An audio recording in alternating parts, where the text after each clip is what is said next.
नमस्कार दोस्तों, काफी दिनों से हमारी ये जो फ्रेंचाइजी की सीरीज चल रही है उसी सीरीज में आज एक नया वीडियो है। फ्रेंचाइजी बिजनेस के अलावा कौन कौन से ऐसे अल्टरनेटिव्स हैं इसके जिसके साथ हम बिजनेस कर सकते हैं और अपने बिजनेस को ग्रो कर सकते हैं। अगर आप स्केल करना चाहते हैं तो आपको जरूर जाहिर सी बात है एक्सपैंड करना पड़ेगा। एक्सपैंड करने के लिए काफी सारे मेथड्स हैं। फ्रेंचाइजी हो गया, फ्रेंचाइजी के अलावा काफी सारी चीजें हैं जिससे कि आप अपने बिजनेस को ग्रो कर सकते हैं। इस वीडियो में हम आज उसी टॉपिक्स के बारे में बात करेंगे। फ्रेंचाइजी बिजनेस के अलावा कौन कौन सी ऐसी चीजें हैं जिनको आप इंप्लीमेंट करके अपने बिजनेस को ग्रो कर सकते हैं। कंपनी ओन्ड ऑपरेशन, डिस्ट्रीब्यूटरशिप और जॉइंट वेंचर, ये तीन ऐसे ऑप्शंस आपके पास अवेलेबल रहते हैं अगर आप चाहते हैं कि अपने बिजनेस को ग्रो करना, अपने बिजनेस को 10x 20x ग्रो करना।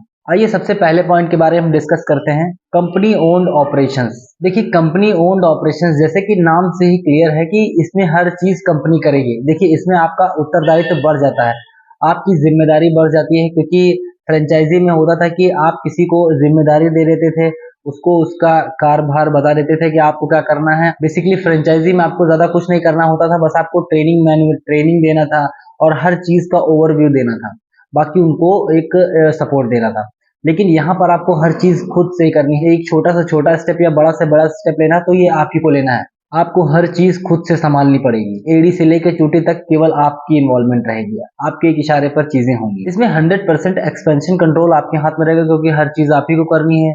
तो जो स्टेप्स लेंगे वो आप ही लेंगे। ये एक सही अल्टरनेटिव है आपके बिजनेस को ग्रो करने का। देखिए, किस्सा सेम वही है, मेथड सेम वही है, बट फ्रेंचाइजी की केस में फ्रेंचाइजी आप हायर करते थे, आप किसी की इन्वेस्टमेंट लेते थे, दुकान की जो जिम्मेदारी थी वो आप उसके सौंपते थे। लेकिन इस केस में क्या है कि अब आपको जो जितनी भी दुकानें आपकी खुलेंगी आपको सभी दुकानों की जिम्मेदारी लेनी पड़ेगी। एग्जाम्पल के लिए मैं आपको समझाऊंगा, वॉलमार्ट और डी मार्ट, ये दोनों ऐसी कंपनियां हैं जो कि ये खुद ही सारे ऑपरेशंस मैनेज करती हैं।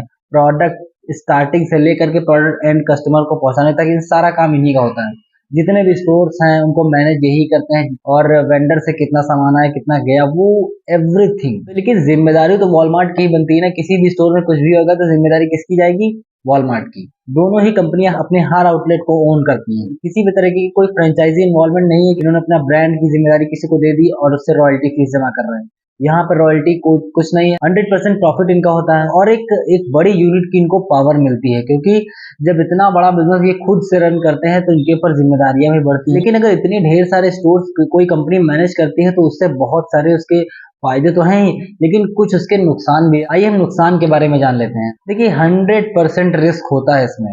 अगर आप जहाँ पे 100% अपना प्रॉफिट देख रहे हैं तो 100% रिस्क भी। दूसरे नंबर पर आपकी जिम्मेदारी बढ़ जाती है, क्योंकि इतने सारे स्टोर, इतने सारी मैन पावर, इतने सारे ऑपरेशंस, इतनी सारी प्रॉब्लम्स, वो सारी चीजें काफी कॉम्प्लिकेटेड हो जाती हैं। और अगर आपने इसको ढंग से मैनेज नहीं किया तो काफी सारी प्रॉब्लम्स आती है। इस वजह से रिस्पॉन्सिबिलिटी बहुत ज्यादा बढ़ जाती है अगर आप इस मेथड के थ्रू जाते हैं तो। Tax compliance, payroll management, PF compliance, customer liability, सारी चीजों की जिम्मेदारी आपके कंधों पर होती है, और अगर इसको ढंग से मैनेज नहीं किया तो काफी सारी प्रॉब्लम्स आती है। तीसरा डिसएडवांटेज है कि काफी ज्यादा कॉस्टली होता है, क्योंकि हर एक स्टेप पे पैसा लगता है। कहीं भी अगर आपको ब्रांडिंग भी चेंज करनी है, अगर आपको ब्रांड नेम भी चेंज करना है, लोगो चेंज करना है, कुछ भी हल्का सा भी अगर एक डिफरेंस जो है वो चेंज करना है तो बहुत बड़ा खर्चा जो है आपको करना पड़ सकता है, क्योंकि हर स्टोर पर, हर आउटलेट पर आपने ये चीजें की होंगी जो जिसको रिप्लेस करना पड़ेगा।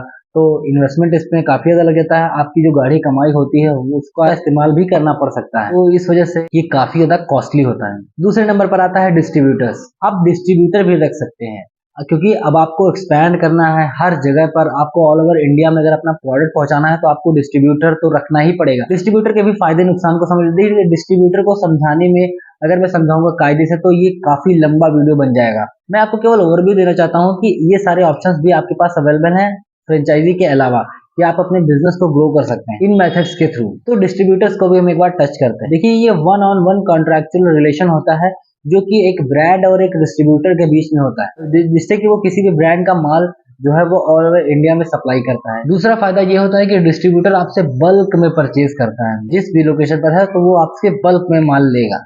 फिर डिस्ट्रीब्यूटर के कुछ नुकसान भी हैं। डिसएडवांटेज ये है कि आप इनको ट्रेनिंग नहीं प्रोवाइड कर सकते। Lack of commitment and loyalty, इनका अपनी तरफ से आपके ऊपर कोई कमिटमेंट नहीं रहेगा कि हम हमने जो आपसे वादा किया है वो कर ही देंगे। और लॉयल्टी इस वजह से नहीं रहती क्योंकि कब आपके साथ इनके संबंध अच्छे हैं कब टूट जाएं, इस वजह से ज्यादा ब्रांड डिस्ट्रीब्यूटर से लॉयल हो ही नहीं पाते हैं। कभी कभी तो डिस्ट्रीब्यूटर्स को फ्री सेल्स का भी ऑप्शन देना पड़ जाएगा, ऑपरेशनल हेल्प भी देनी पड़ेगी, माल अपने क्रेडिट पर भी देना पड़ेगा। तो ये सारी प्रॉब्लम्स हैं इनके साथ में कि जो फेस करना पड़ सकता है आपको एज अ ब्रांड। तो आप अपने हिसाब से सोच के उसके बाद में जो है डिसाइड करिए कि क्या आपको डिस्ट्रीब्यूटर रखना है या फिर नहीं रखना है। देखिए रिलेशन बनाने पर समझ में आता है कि आप इस डिस्ट्रीब्यूटर से लंबा रिलेशन चलेगा या फिर शॉर्ट टर्म में ही रह जाएगा। वो स्टार्टिंग में ही आपको सिम्टम्स दिखने शुरू हो जाएंगे। और तीसरा और सबसे आखिरी पॉइंट है पार्टनरशिप या फिर जॉइंट वेंचर। देखिए इस पॉइंट को मैं एक उदाहरण के साथ समझाऊंगा। टाटा विस्तारा और सिंगापुर एयरलाइंस के बीच में जो जॉइंट वेंचर हुआ था, आइए उसके बारे में हम बात करेंगे। दोनों कंपनियां एयरलाइंस इंडस्ट्री में डील करती हैं। टाटा की अपनी अलग स्पेशलाइजेशन है और सिंगापुर एयरलाइंस की अपनी एक अलग यूनिक आइडेंटिटी है। तो इन दोनों ने एक दूसरे को समझा और उसके बाद में मर्जर किया। दोनों ही मिलकर एक दूसरे के साथ काम करती हैं और देखिए कितनी अच्छी पार्टनरशिप और कितनी हेल्दी पार्टनरशिप है। सिंगापुर एयरलाइंस की कैपिटल, टेक्नोलॉजी, प्रोसेस और बेस्ट एक्सपेरिमेंट्स के साथ आई और Tata group local area knowledge, capital, government licensing, इन सभी चीजों के साथ में अपनी स्पेशलाइजेशन के साथ में आई और इन दोनों का एक जॉइंट वेंचर हुआ जो आज तक सक्सेसफुल है।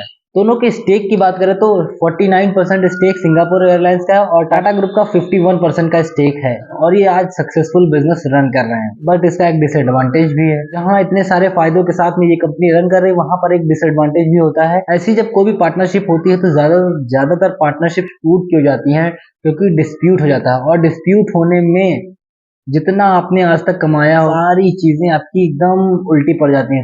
360 डिग्री सारी चीजें चेंज हो जाती हैं। इस वजह से जब डिस्प्यूट होता है तब बहुत ज्यादा प्रॉब्लम होती है फाउंडर्स को कि पूरी नाव ही जो है डूबती दिखती है, क्योंकि सारी चीजें अब बिजनेस अभी तक अच्छा चल रहा था, अभी तक सारी चीजें ट्रैक पर चल रही थी, लेकिन जब एक अलग होना चाहता है ना तब बहुत ज्यादा प्रॉब्लम आती है। पूरी मैनेजमेंट में नेगेटिविटी पहुंच जाती है और फिर कंपनी में नई नई रोज की रोज प्रॉब्लम। तो आपको उम्मीद करते होंगे कि इन तीनों पॉइंट्स के बारे में आपको अच्छे से क्लैरिटी मिली होगी। अगर ये वीडियो पसंद आई आपको तो नीचे कमेंट बॉक्स में मुझे जरूर बताइए। यहाँ तक इस वीडियो में बने रहने के लिए आपका बहुत बहुत धन्यवाद।